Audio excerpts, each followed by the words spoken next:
মা কঙ্কালীতলার মন্দিরে আমরা প্রবেশ করেছি এবং এর কথাও পুরাণে কথিত রয়েছে।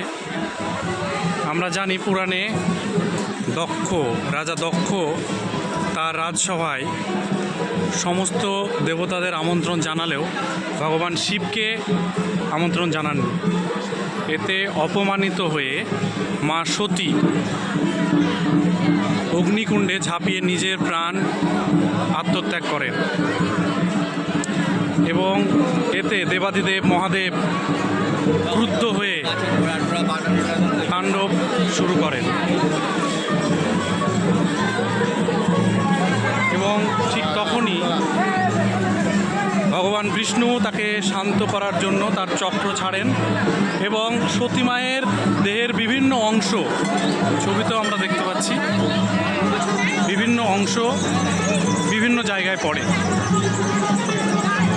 যেমন তারাপীঠে মায়ের চোখ এর অংশটি পড়েছিল এবং এখানে বলা হয় যে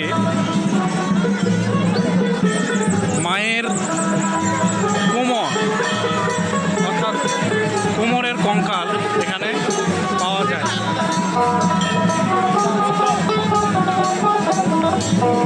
এবং সেই থেকে এই মন্দির বিখ্যাত কঙ্কালীতলা মন্দির হিসাবে পরিচিত।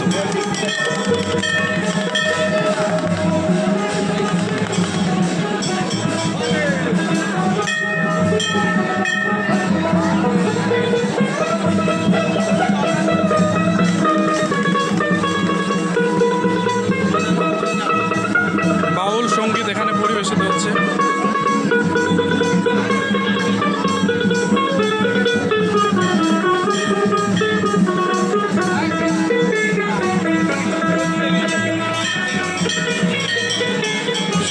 দেখতে থাকুন এবং সঙ্গে থাকুন।